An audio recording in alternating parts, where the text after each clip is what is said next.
Hello friends, स्वागत है आपका स्पोर्ट्स वाला के नए वीडियो में। तो आज मैं आपको बताऊंगा जो सुपर स्पीड खो खो गेम है उसकी बॉडी कैसे फॉर्म हुई, रूल्स एंड रेगुलेशंस क्या क्या है, कौन कौन है इस गेम के बॉडी इसमें। तो मैं आपको एक एक करके सभी चीज़ें इस गेम के बारे में आज बताने वाला हूँ। तो बने रहिए हमारे साथ और देखते हैं हम आगे। तो सबसे पहले बात कर लेते हैं हम गवर्निंग बॉडी की। जो इस गेम की गवर्निंग बॉडी है सुपर स्पीड खो खो की, वो है super speed kho kho federation of India. And the game has been powered by Sangharsh trust, जिनका की मोटो है let's be the change. Coming on to the next part, president and vice president of the game. कौन कौन है जो इस game के president and vice president है? तो मैं आपको बताना चाहूंगा कि श्री रविंद्र कुमार जी जो है सो इस गेम के प्रेसिडेंट है, यानी super speed kho kho federation के। एंड जो वाइस प्रेसिडेंट है वो श्रीमती मनी बंसल जी हैं। आप देख सकते हैं प्रेसिडेंट और वाइस प्रेसिडेंट को। नेक्स्ट में आ जाता हूं डायरेक्टर संघर्ष ट्रस्ट। जैसे कि आप जानते हैं कोई भी गेम जब बनाई जाती है, कोई भी आपको कुछ भी बनाना हो तो वहां पे वन मैन स्टैंड जरूर होता है जिसे कि डायरेक्टर बोला जाता है। और वो डायरेक्टर जो होते हैं सबको डायरेक्ट करते हैं, and that is for the Sangharsh trust the director is a very dynamic person, that is Shri Avnish Kumar ji.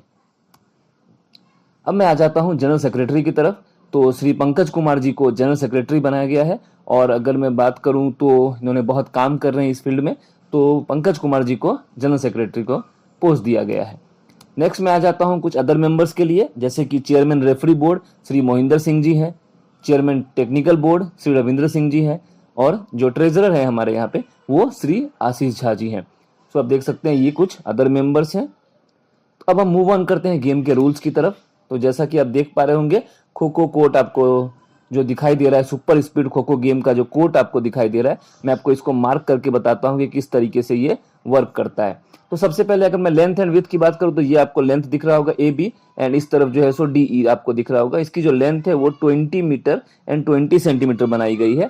And अगर मैं विड्थ की बात करूं तो ये जो ए डी वाला पार्ट आप देख पा रहे हैं एंड इस तरफ से बी ई वाला पार्ट देख पा रहे हैं, ये इसकी विड्थ है। तो 20 metre 20 centimetre length and 14 metres width.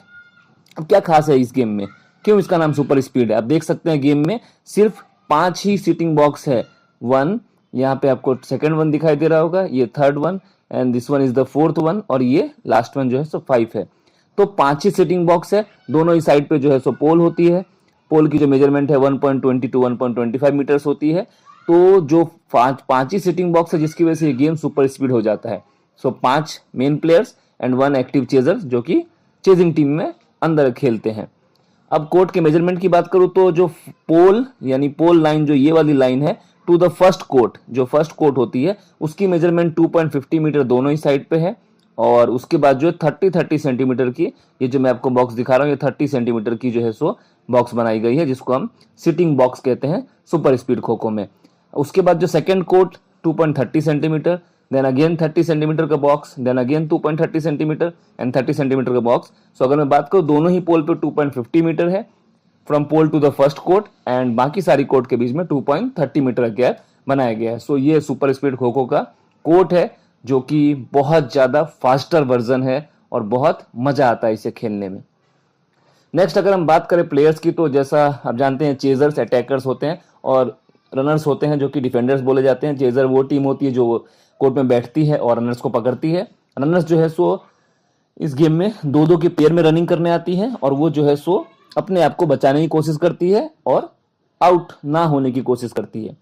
अगर मैं खो देने की बात करूं तो इस गेम में जो है सो आपको खो देते वक्त एक खास ध्यान रखना है कि आप जो बॉक्स लाइन है उसके पीछे से खो दे रहे हैं। खो देते वक्त सेंटर लाइन पे जो है सो आपके पांव टच नहीं हो रही है चेजर की। अगर आपने फर्स्ट एंड फिफ्थ चेजर को टच किया है तो खो देना कंपलसरी है।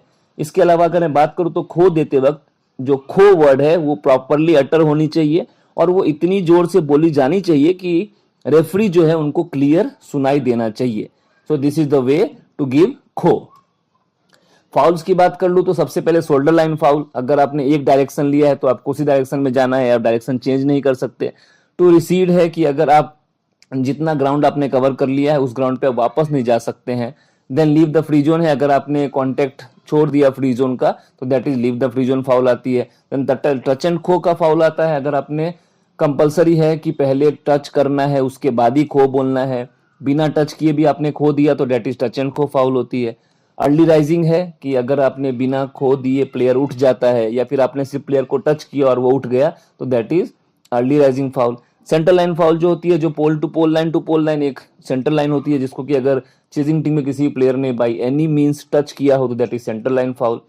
कॉन्टैक्ट फाउल की बात करूं तो खो देते वक्त इट इज वेरी नेसेसरी कि आपका एक पांव या बॉडी पार्ट का कोई भी बॉडी पार्ट जो बॉक्स लाइन है उसके पीछे होनी चाहिए। अगर वो आपने लूज कर दिया that is contact foul. Then first man touch का फाउल आता है कि अगर आपने फर्स्ट मैन को टच दिया तो it is compulsory to give kho. तो फर्स्ट मैन टच आपने किया है तो खो देना होगा, अगर आपने खो नहीं दिया that is first man touch foul. Then box foul होती है, इसके अंदर नेसेसरी है कि चेजर जो है सो बॉक्स के अंदर ही बैठे। अगर बॉक्स के अंदर चेजर नहीं बैठा है तो भी जो है सो वो बॉक्स फॉल के अंदर आता है। देन लाउड खो और टॉकिंग, अगर आप खो प्रॉपरली नहीं बोल रहे हैं और अगर आप खो की जगह कोई और वर्ड यूज कर रहे हैं या फिर जो है सो बहुत ज्यादा साउटिंग हो रही है ग्राउंड के ऊपर तो रेफरी लाउड खो और टॉकिंग फाउल भी दे सकते हैं। रनर्स और डिफेंडर के लिए बहुत कम फाउल होती है। आउट ऑफ फील्ड, अगर वो उसकी body part out of field आ जाती है यानी वो खुद से अगर बाहर आ जाता है तो उसे आउट ऑफ फील्ड देकर आउट दे दिया जाता है। एंट्री में अगर दो खो, जो लास्ट प्लेयर है उसके आउट होने से दो खो देते वक्त अगर रनर एंट्री नहीं कर पाता है तो भी उसे आउट दिया जाता है, जिसको लेट एंट्री बोली जाती है। और किसी भी मींस में जो है सो चेजर और रनर, जब चेजर बैठा होता है रनर्स उसको टच नहीं कर सकता है। अगर बार बार टच हो रही है तो रेफरी उसको वार्निंग देते हैं। अगर दूसरी तीसरी बार ऐसा होता है तो रेफरी उनको आउट भी दे सकते हैं। देन अगर मैं बात करूं कि गेम कैसे स्टार्ट होता है तो रेफरी दोनों ही कैप्टन को ग्राउंड पे बुलाते हैं। टॉस उछाला जाता है, कोई एक कैप्टन जो है सो हेड्स और टेल्स कॉल करता है और जो भी कैप्टन टॉस जीतता है अगर वो ग्राउंड की तरफ, बॉक्स की तरफ उंगली करता है इट मीन्स उसने चेजिंग लिया है। अगर वो रनिंग बॉक्स की तरफ उंगली शो करता है तो इसका मतलब उसने रनिंग लिया है। और उसके बाद जो है सो 6 player, 5 sitting and 1 on the pole and 2 first batch runners running के लिए आ जाते हैं और उसके बाद जो है सो एक long whistle and short whistle के साथ गेम स्टार्ट किया जाता है। और रूल्स की बात करूं तो 5-5 मिनट का गेम होता है। हर टीम के पास जो है सो 12 प्लेयर्स होने चाहिए और एक कोच मैनेजर। अगर फीमेल टीम है तो कंपलसरीली जो है सो आपके पास लेडी कोच होनी चाहिए। और इसके अलावा जो है सो बात करूं तो मैं 4 टर्न्स होती है, 2 इनिंग्स यानी कि 5-5 मिनट के 4 टर्न्स, जिसके बीच में इनिंग्स के बीच में 2-2 मिनट का टर्न, 2-2 मिनट का ब्रेक होता है। और जो फर्स्ट हाफ होने के बाद जो है सो हाफ के बीच में आपको 5 मिनट का ब्रेक मिलता है। देन कैप्टन के पास ये भी ऑप्शन होता है कि अगर उसके पॉइंट्स ज्यादा है तो वो फॉलो ऑन के लिए भी मांग सकता है। देन सब्स्टिट्यूशन की बात करूं अगर इस गेम में तो अनलिमिटेड सब्स्टिट्यूशन अलाउड है और वो जो है सो कोच और कैप्टन अगर रिक्वेस्ट करते हैं तो रेफरी के द्वारा उसे चेंज किया जाता है। और जो है सो जो सब्स्टिट्यूशन प्लेयर है वो भी कभी भी चेंज कर सकते हैं। अगर रनर्स की बात करूं तो रनर्स तभी चेंज हो सकते हैं जब उसने रनिंग के लिए एंट्री ना किया हो। अगर एक बार उसने रनिंग के लिए एंट्री किया तो रनर्स को चेंज नहीं कर सकते हैं। लास्ट 30 सेकंड्स में नो चेंज होती है, only in case of injury he player change कर सकते हैं लास्ट 30 सेकंड्स में। ऑफिशियल्स कौन कौन होते हैं इस गेम में? रेफरी होते हैं जो मैच को स्टार्ट करवाते हैं, first umpire and second umpire जो दोनों तरफ होते हैं, जो लॉबी में चलते रहते हैं और गेम को कंडक्ट कराते हैं। उनका मेन काम है कि रूल्स को फॉलो करे किया जाए। देन टाइम कीपर जो टाइम को देखते हैं और उन टाइम कीपर का काम है मैच को स्टार्ट करवाना एक लॉन्ग एंड शॉर्ट विसल के साथ। देन एवरी मिनट होने के बाद उनको लाउड वॉइस में अटर करना है 1 मिनट ओवर और 2 minute over according to the time schedule. Then 2 scorers also there, 1 scorer is there to fill the player list, score sheet fill करने के लिए, मैच प्रोग्रेस फिल करने के लिए, रिकॉर्ड फिल करने के लिए। एंड जो सेकंड स्कोरर जो होते हैं उनका काम होता है जो डिफेंडर्स रनर्स रनिंग करने जा रहे हैं उनका बैच सेट करना, डिफेंडर प्रॉपर प्लेस में बैठे हैं कि नहीं वो देखना। ये काम भी जो है सो सेकंड स्कोरर के होते हैं। सो ये सारे गेम्स हैं सुपर स्पीड के खो के रूल्स एंड रेगुलेशंस। क्या क्या चाहिए खेलने के लिए? बहुत ही सिंपल गेम। पोस्ट 2 पोल चाहिए, स्ट्रिंग, मेजरिंग टेप चाहिए आपको, स्टॉप वॉच चाहिए 2, then rings having diameter of 9 centimetre and 10 centimetre, score sheet चाहिए, परफॉर्मेंस काउंट चाहिए, टाइम प्लेक कार्ड चाहिए, रेड एंड येलो कार्ड चाहिए होता है। सो ये सब चीज़ें जो है सो रिक्वायरमेंट होती है। सो this is the best game ever. आप एक बार जरूर खेल कर देखिए, बहुत मजा आता है इस गेम को खेलने में। इसकी जो फेडरेशन है वो ऑलरेडी दिल्ली में बन चुकी है, super speed kho kho federation of India के नाम से। और अब ये गेम धीरे धीरे बहुत ज़्यादा फेमस भी हो रही है। इसकी पहली नेशनल पानीपत हरियाणा में हो भी चुकी है, अभी बहुत जल्द इसकी दूसरी नेशनल जो अंडर 19 नेशनल है वो आने वाली है। So thank you all of you. If any doubt